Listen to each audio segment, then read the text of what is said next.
Okay, Schlehlein hilabo kupfusheta, Shilo lishi hishidondeke vikilanagahunda. We are going through the doctrines of grace, and we started with T, and T stands for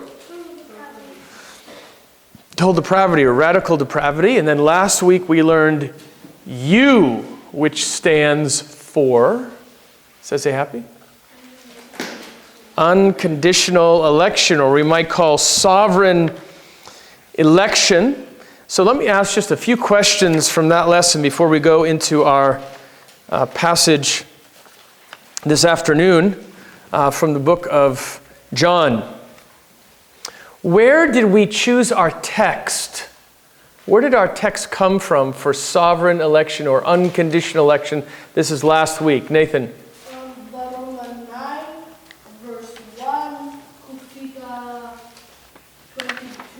All right, good. What is the word that we use to describe the flip side of election? What do you, Carney? Reprobation. That's it. Well done. We looked at Romans 9, but we also talked about some other passages that speak about unconditional election. What was one of the passages that we went to? Takuso. That's it? Excellent. All right. Well, now we have reached definite atonement. We might call it limited atonement. It's the L. So in the tulip that we talked about, this is the L, the limited atonement. We might call it definite atonement. But it is our topic that we will speak about today. Some people call it particular redemption, which is what I would prefer to call it. We'll talk about that more later. But limited atonement, definite atonement, or particular redemption is our topic today. Let me read our passage. It's John 10, verses 11 through 18. I'll come to the Lord in prayer, and then we'll begin. John 10, beginning in verse 11 and going to verse 18. I am the good shepherd. The good shepherd lays down his life for the sheep. He who is a hired hand and not a shepherd, who is not the owner of the sheep, sees the wolf coming and leaves the sheep and flees, and the wolf snatches and scatters them. Because he is a hired hand and is not concerned about the sheep, I am the good shepherd, and I know my own, and my own know me, even as the Father knows me, and I know the Father, and I lay down my life for the sheep. And I have other sheep which are not of this fold. I must bring them also, and they will hear my voice, and they will become one flock with one shepherd. For this reason the Father loves me, because I lay down my life so that I may take it up again. No one takes it away from me, but from myself I lay it down. I have authority to lay it down. I have authority to take it up again. This commandment I received from my Father. Let's go with the Lord in prayer. Father, we ask you to help us this afternoon as we come before this wonderful passage. We are going to enter into deep waters. And we enter these waters because we want to understand the mind of God. We know that we cannot comprehend the mind of God, that is fully understand, but as you have revealed yourself in your word, it is there that we want to understand you. And we think of the passage this afternoon that Mr. George read from Daniel 2, where we were told that you give wisdom to the wise. We ask you to give us wisdom today that we may understand the teachings from your word. I'm thankful so much for the group that came this afternoon. We know that there are other things that they may be pulled to, but namunsa, balabku sangana, balabku dionda, balabku diondisiwa, balabku saibabel. So we pray that you would bless them for this. In Jesus' name, amen. In a tiny village in southwest Scotland, there rests a brass memorial on the gate pillars of the local church. It reads this: "To the glory of God and in honor of John G. Peyton, a son of Torthorwald, missionary hero of the New Hebrides, 1824 to 1907. This would be a memorial. He passed away, but this is a plaque honoring this great missionary to the New Hebrides. And then below that is a verse. And the verse is from John 10:16, which we just read. "And other sheep I have, which are not of this fold. Them also I must bring, and they shall hear my voice, and there shall be one flock and one shepherd." Now, of the 31,000 plus verses in Scripture, why did they choose that verse to honor the great missionary to the cannibals of the South Seas? But if you were to get in your car and take a 6-hour drive southeast in the southeast of England, you would reach a large Gothic church building called Westminster Abbey. For the past 1,000 years, this structure of breathtaking beauty has been the place where English kings have received their coronation, and many, many royal weddings have been held at Westminster Abbey. It is also the burial site of thousands of predominant British citizens. Here you are walking through Westminster Abbey, and you see the gravestones of Chaucer and Dickens and Lewis and Jane Austen and William Wilberforce and John and Charles Wesley, and even men that we would not admire but were still there, considered famous, like Charles Darwin and Isaac Newton, Neville Chamberlain. And then as you walk down, you see before you a large, dark, polished stone. And it reads, "Brought by faithful hands over land and sea, here rests David Livingstone, missionary, traveler, philanthropist, 1813 to 1817. For 30 years of his life was spent in an unwearied effort to evangelize the native races, to explore the undiscovered secrets, to abolish the desolate slave trade of Central Africa." Another gravestone honoring another great missionary, David Livingstone. And then a verse is found below his name. It's the same passage, John 10:16. "Other sheep I have, which are not of this fold. Them also I must bring, and they shall hear my voice." Well, today we're going to look at this passage in John 10. We'll focus on just a couple verses in this text.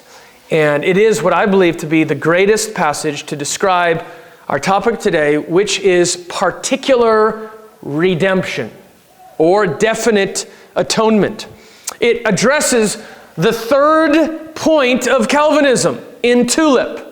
Total depravity, unconditional election, and limited atonement.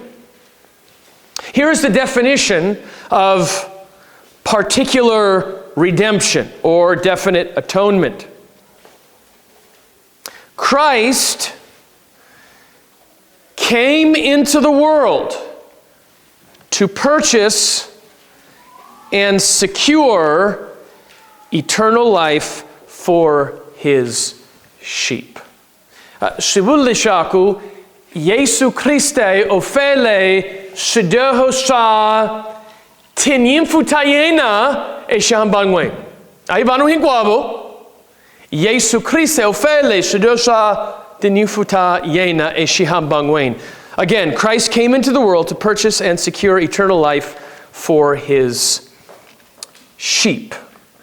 This asks the question of intent. What was the intent of the cross? Did the Father, God the Father, and God the Son design the cross to obtain reconciliation for more than the elect? Was his intent to bring reconciliation for everyone in this world? Well, I think the answer from Scripture is no. His purpose, his design was to obtain reconciliation for his elect, for his people, for his sheep. Now, before we get into this, for each point, I have chosen what I think would be the greatest passage on each one of those points. However, I've chosen the top 5 for each one. So let me just back up a little bit to radical depravity. I want to give you the top 5 passages for that, and then the number 1, which we preached on. Radical depravity, John 6:44, Romans 3:10 through 11, 1 Corinthians 2:14, Romans 8:7, and then the passage we preached from, Ephesians 2:1 through 3. I'm giving these to you, even though there are dozens. My thinking is, if someone asks you about this doctrine and you have limited time and you can only choose the best, the top 5, those are the top 5 in my opinion. And the top of the top 5 would be Ephesians 2:1 through 3. How about sovereign election? The U in tulip, unconditional election. Let me give you the top 5, starting from number 5 and then working my way up to number 1. Matthew 22:14. John 6:37. Acts 13:48. Ephesians 1:4 through 6. That's what Tlakuso just referenced. And then the top passage, Romans 9:1 through 23. I think this is helpful because you have literally dozens of passages, and then as I studied them, I tried to discern what would be the absolute best, the clearest.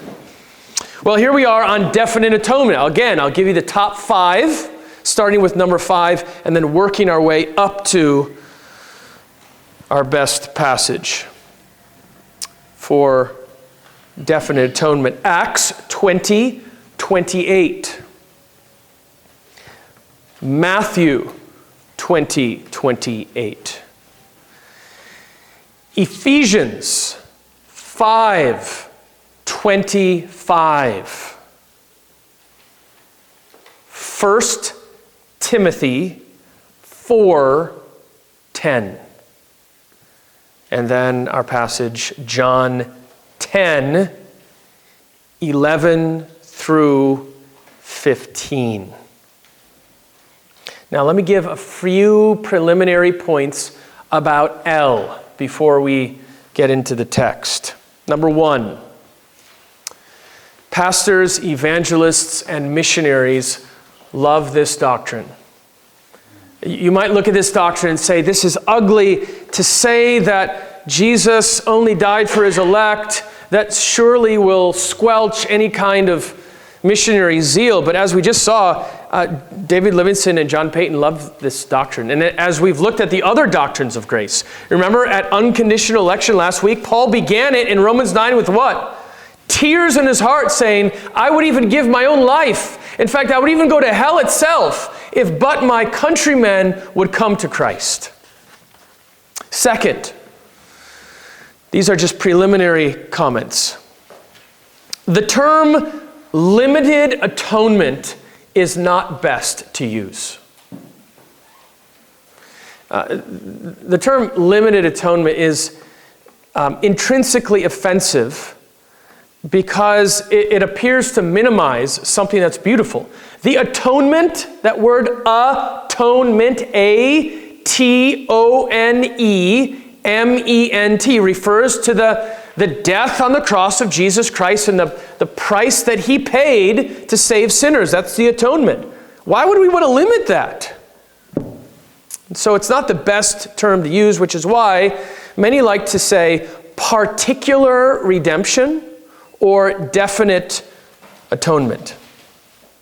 We should recognize that both sides limit the atonement.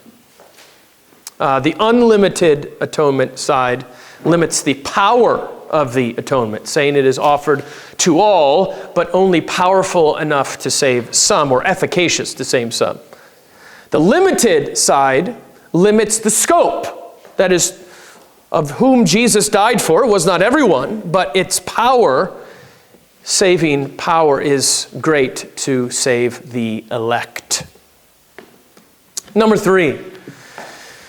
Of the 5 points, this one right here, L, is the most debated. It is the most difficult to understand. It raises the most objections and is the last point people usually embrace. Sometimes you meet people and they'll say, I'm a 4-point Calvinist. If they say they're a 4-point Calvinist, almost always it is L that they would deny. Number 4. This is not a major doctrine. Now, the atonement is a major doctrine. That is, the death of Christ is a crucial doctrine in Scripture. But regarding the extent or the intent of the atonement, there's differences here. I like what Wayne Grudem said. He suggests that when people talk about this particular point, they should use the word seems when stating one's position. It seems that particular redemption is the most biblical because it is logically consistent and exegetically sound. So we ought not to be dogmatic here. Even some of the great men of the past, Martin Luther, John Calvin, John Bunyan, Richard Baxter, Augustine, did not necessarily firmly embrace this doctrine of a limited atonement as some of the Puritans did later on. So there's room for flexibility. We ought not to be dogmatic. There's no reason to say that one side or the other is heretical. We have to be sure, and this is number 5, that we're not extreme on either side or the other. We must hold to these 3 points, and that is, the gospel should be preached to everyone. Number 2, not all will be saved. And number 3, all those who believe in Christ will be saved. Those are the important ones. That's what orthodoxy is. We must embrace and cling to those. All right, with those as the background, let's go to John chapter 10. John chapter 10, and let me just give a little bit of the background. Hikuma la feke maso. La feke maso, Johann chapter 9, uhorisuile hi Jesu Christe. We're told that he was washing at the pool of Siloam. We don't know what his name is, so let's just call him Siloam. Siloam, la feke maso, uhorisuile, and now he can see. And people are amazed by this, and the Pharisees, who are the enemies of Jesus, they come to the man, Siloam, and they say, what happened? And he said, I was blind and now I see. Then they ask him again, they say, this can't be right.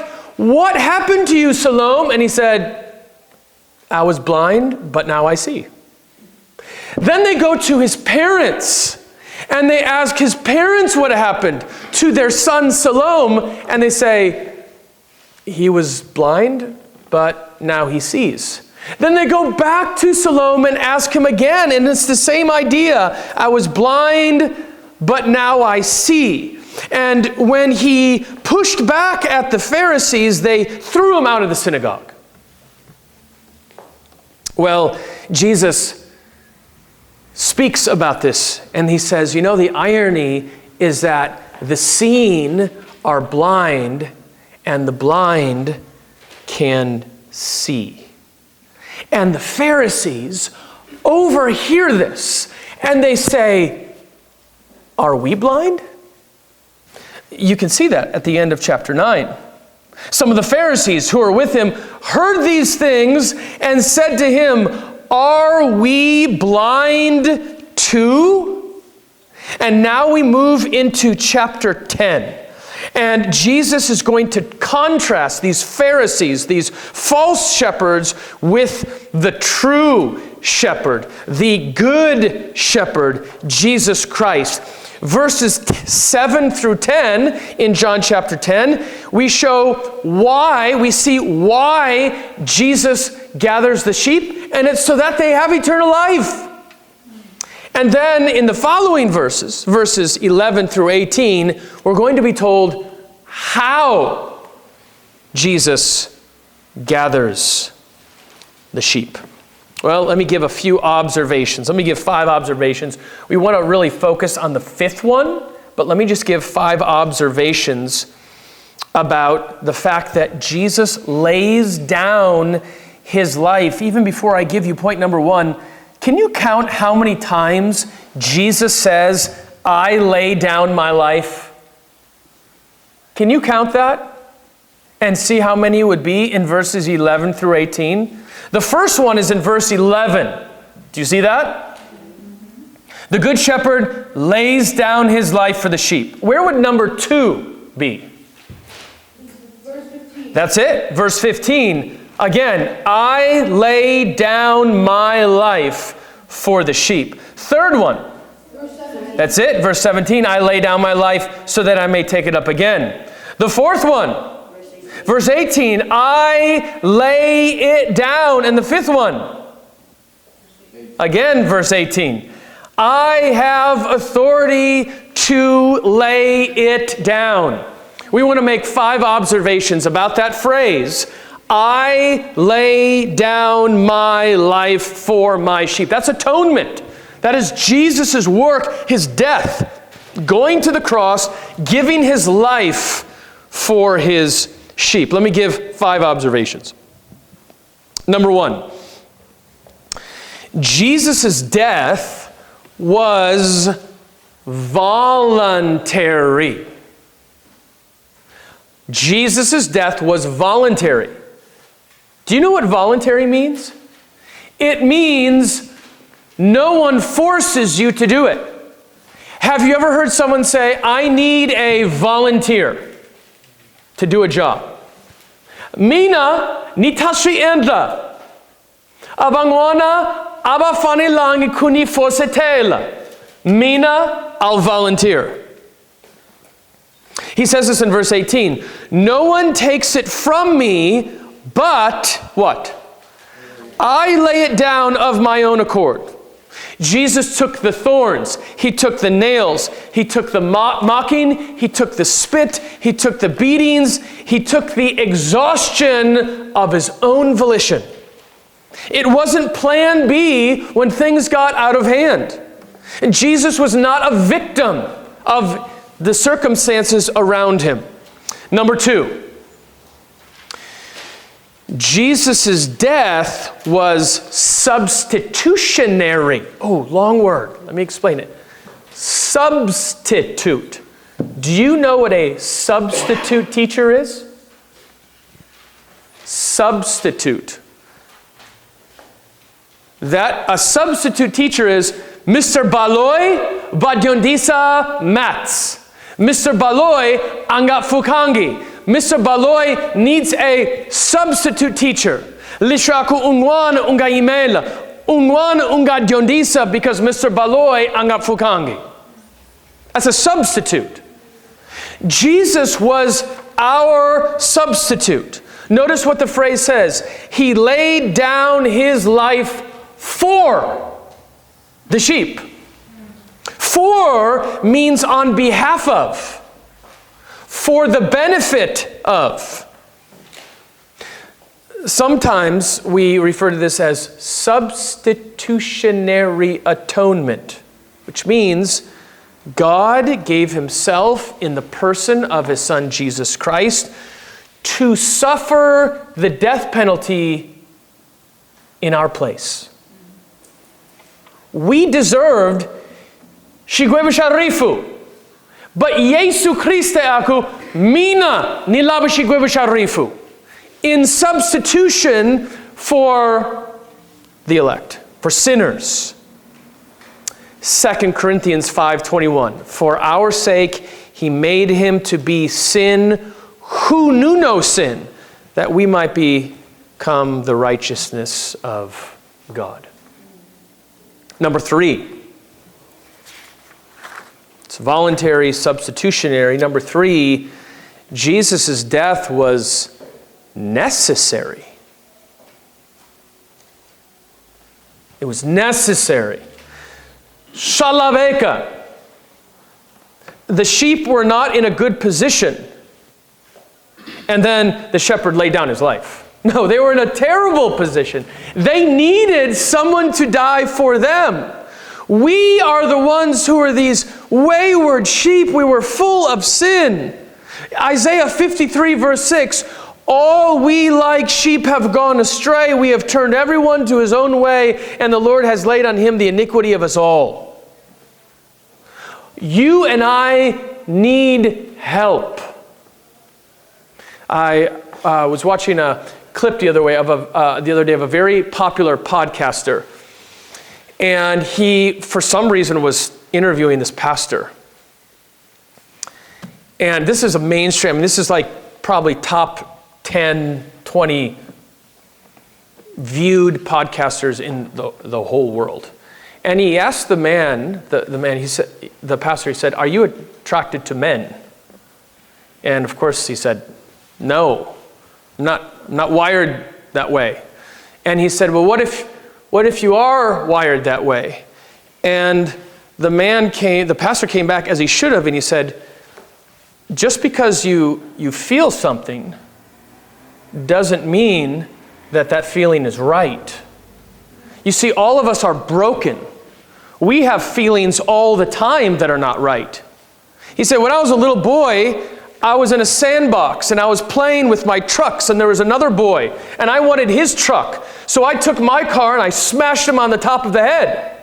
No one ever taught me how to do that. It was inside my heart. It was a legitimate feeling I had, but that feeling was broken."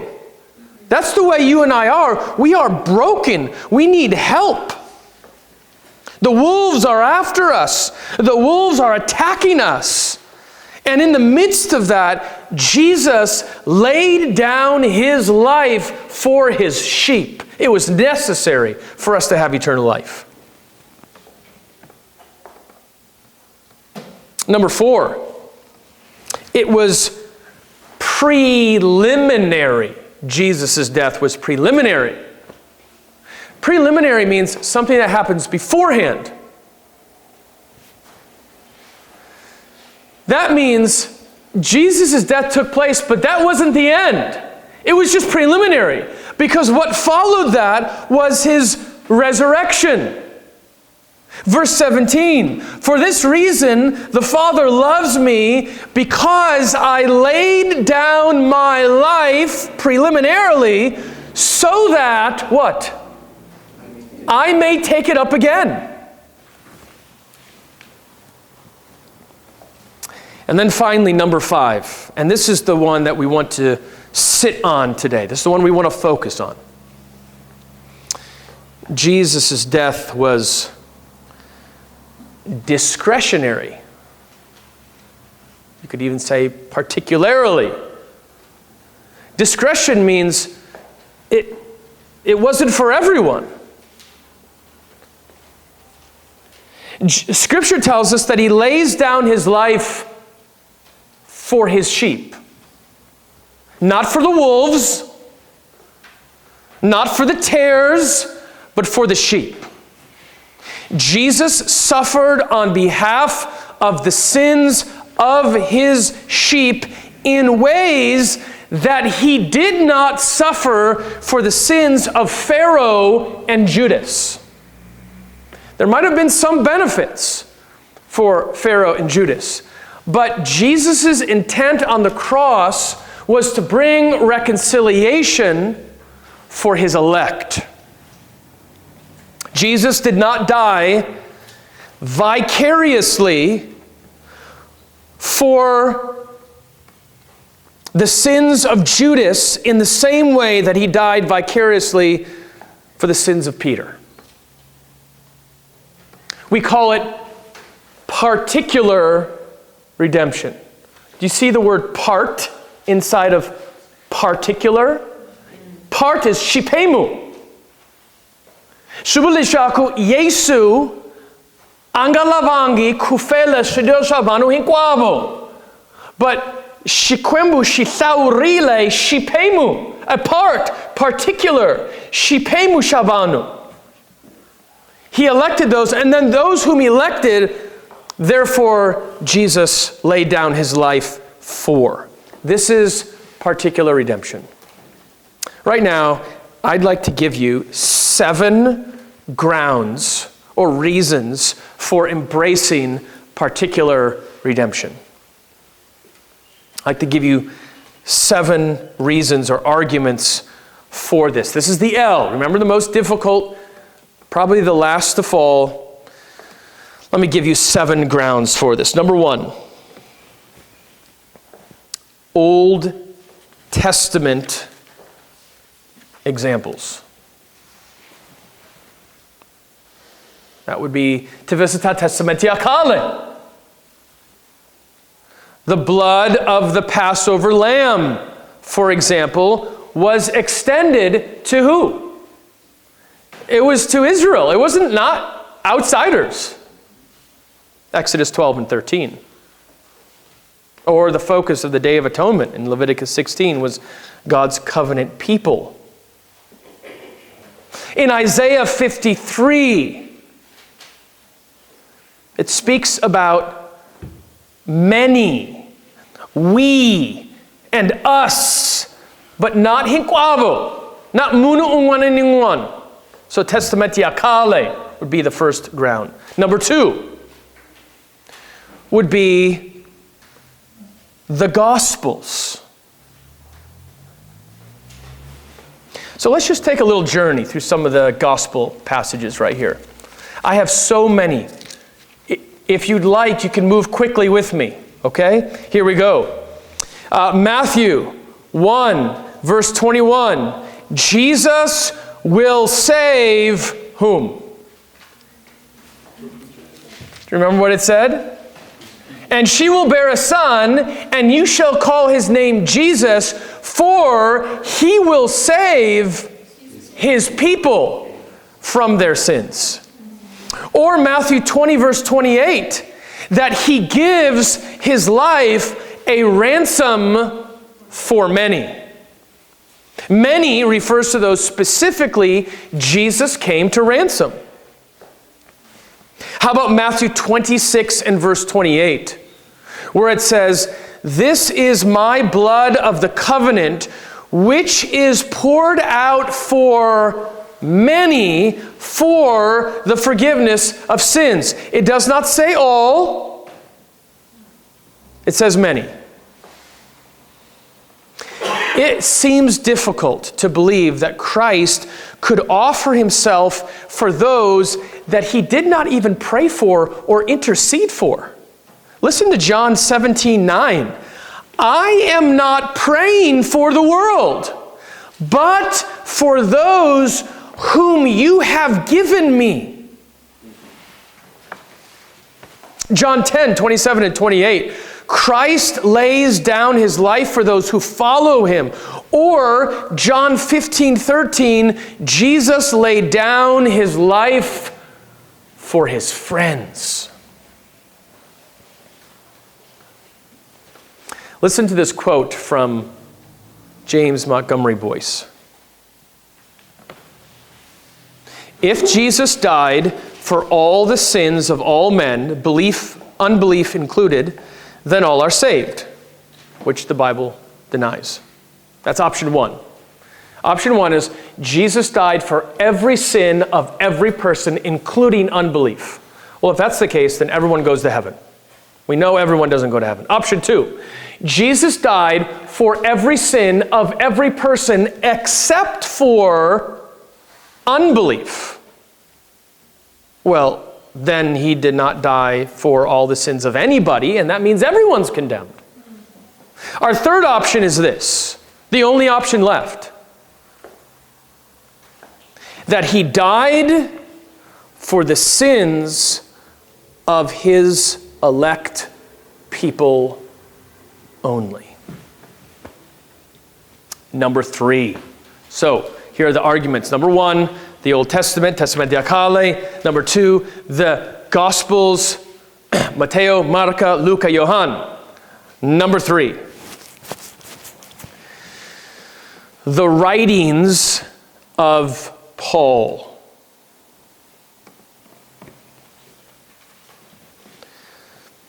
The writings of Paul, let me just say, Paul and of Luke, that would include the book of Acts. Let's just look at two passages, okay? First of all, let's go to Acts 20, verse 28.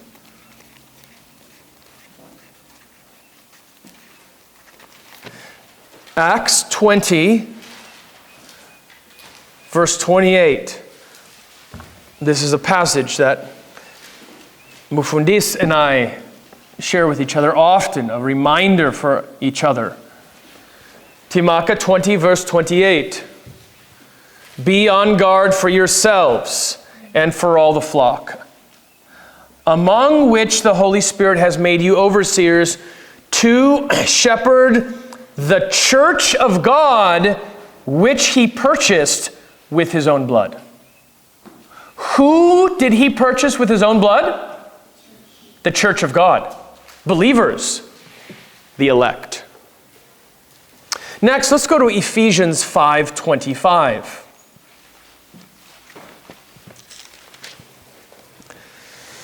Ephesians 5:25.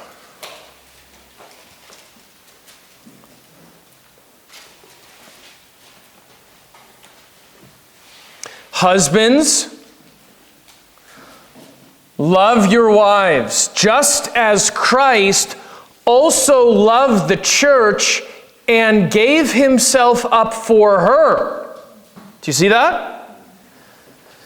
That is, first, Christ loved his bride. That is, he chose her. And second, then he died for her. And he died for her, that is his bride. He has a special love for his people. Number four. I would simply call the weakness of universal texts.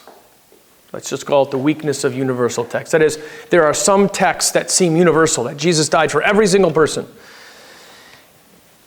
And I think when we explore them, we'll discover that they emphasize the audience of the preaching and not the extent of the atonement. Question, who is to come to Christ? Everyone. Everyone's to come to Christ.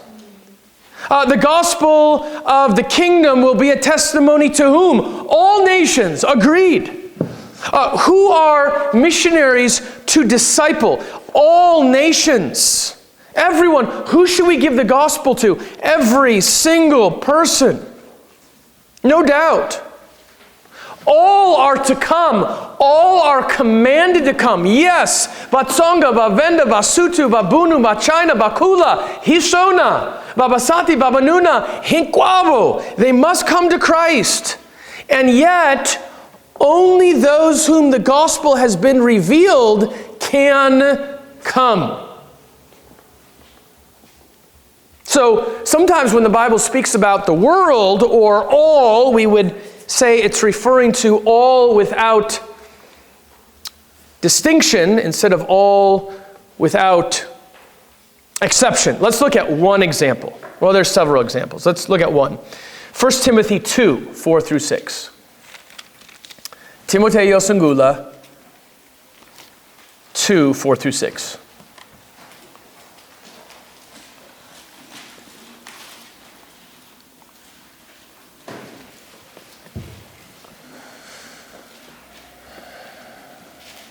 Now, I want you to mark the word all that you see. Do you see all in verse 1? It actually says all men. I would circle that, all men. Do you see the word all in verse 2? Circle that. Do you see the word all in verse 4? All men. Circle that. Do you see the word all in verse 6? Circle that. Now, the question is about verse 4. That's debatable passage. But before we get to verse 4, let's just back up so we can understand this word all. Let's go to verse 1. First of all, then, I exhort that petitions and prayers, requests and thanksgiving be made for all men. Now, does this mean all without distinction or all without exception?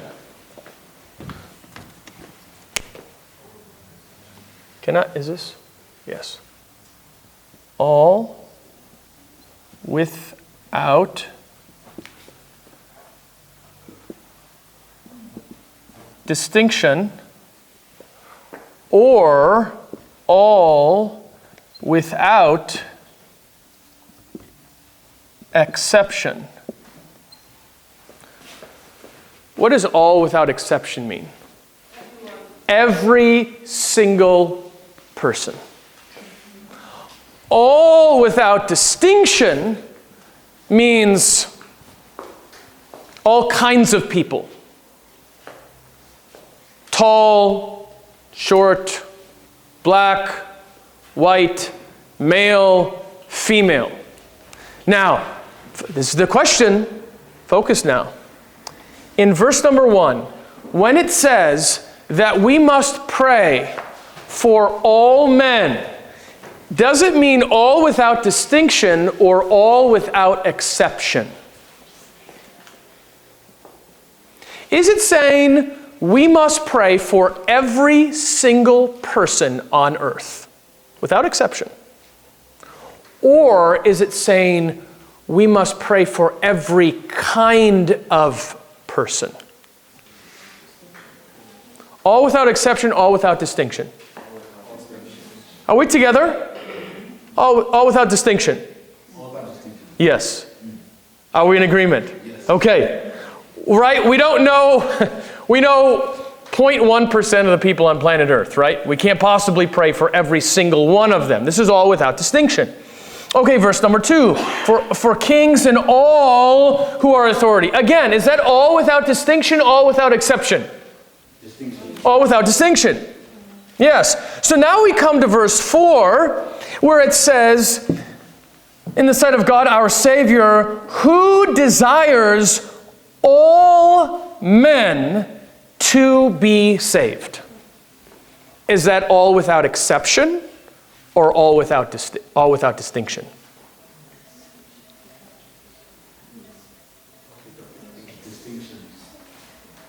I think that's what it means. All without distinction. Not every single person. God can do what he wants. If he wants to save every single person, he could do that. We know that he obviously has not. Wide is the road that leads to destruction.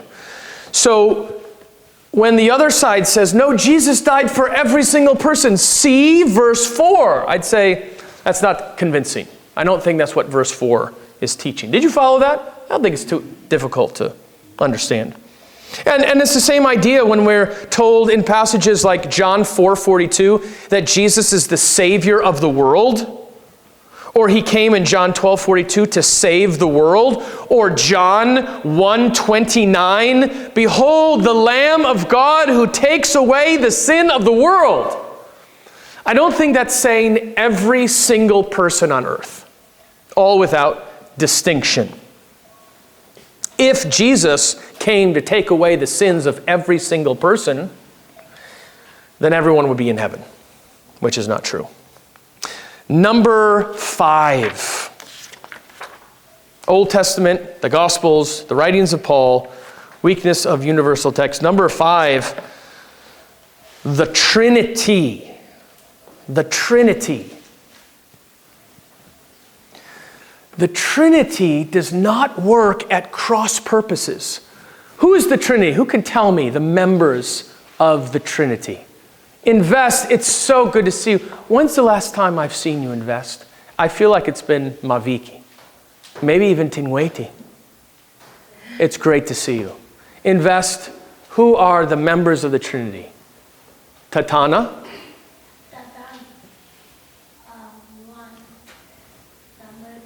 Hishona. Tatana, Mwana, Moilo Kutzim, the Father, Son, and Holy Spirit. And they work together. One is not making a decision against the other one. But if we say that Jesus Christ died for every single person, then they are working at cross purposes. The Father intends the atonement to extend to the elect only. The Son atones for every single person, and then the Spirit applies that only to the elect. They're disagreeing with each other. No. God has one plan of salvation from the beginning of time, before time even began. God the Father chose some.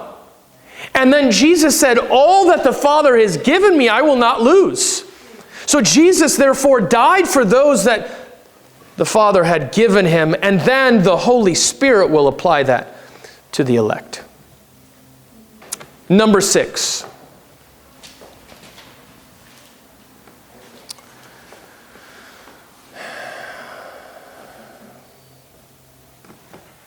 I'm going to skip number 6 because I think this is, it's a great point, but I think it's going to be a little bit challenging to explain. So let me just skip on to the next one. We'll end with 6, and that is this.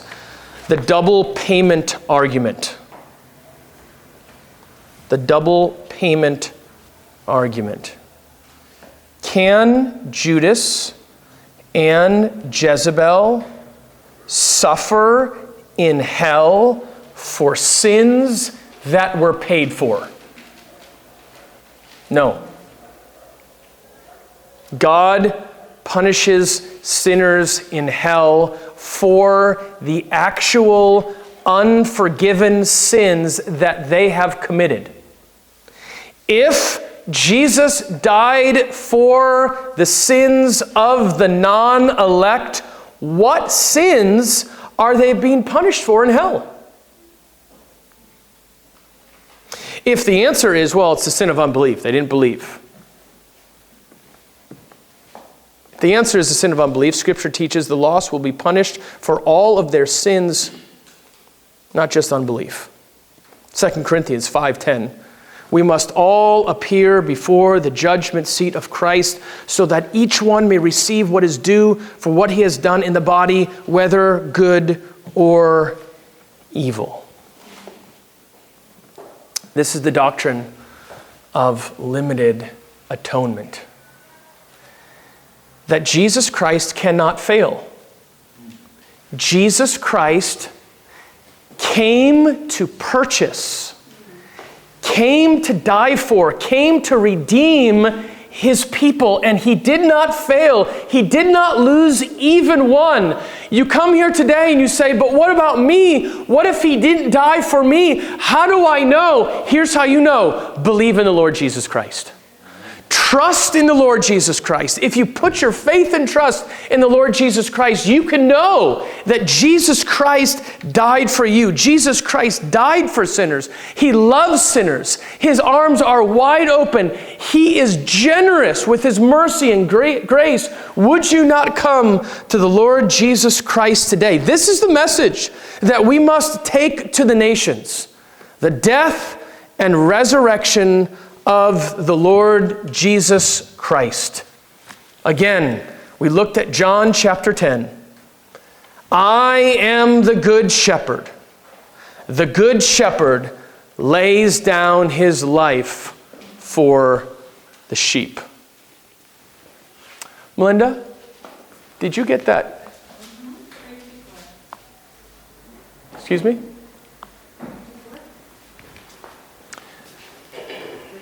Thank you. The church is one foundation.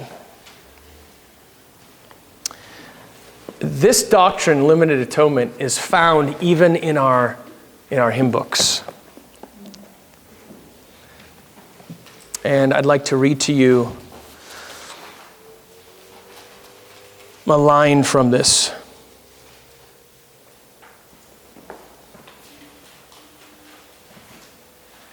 The church's one foundation is Jesus Christ the Lord. This is number 354. She is his new creation by Spirit and the Word.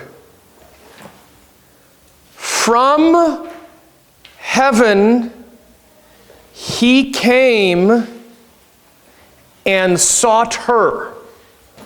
That's the elect. That's believers. To be his holy bride. With his own blood, he bought her. And for her life, he died.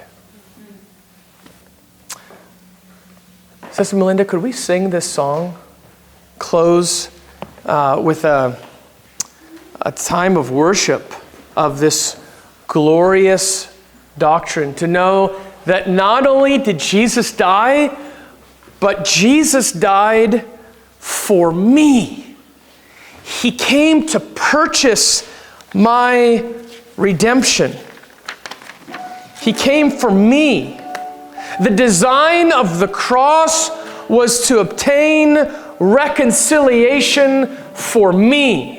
It wasn't just an option. It was guaranteed. Jesus Christ died for his elect, and they will come to him. How will they come to him? Well, we'll learn that next week when we learn about irresistible grace.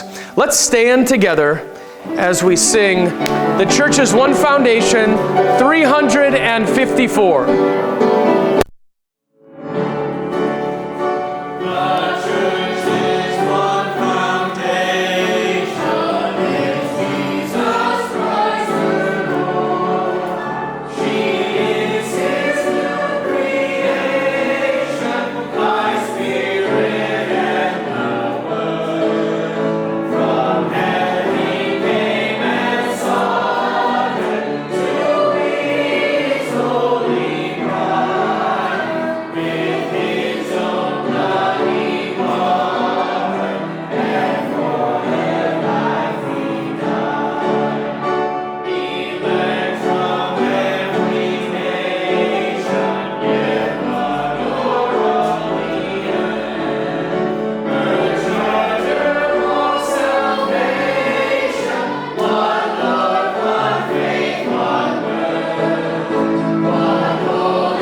Christ did for sinners on the cross. And now, Father, I pray that if there are those here today who have never trusted in Christ, oh, Father, open their eyes that they may place their faith and trust in the only one who has the power to save.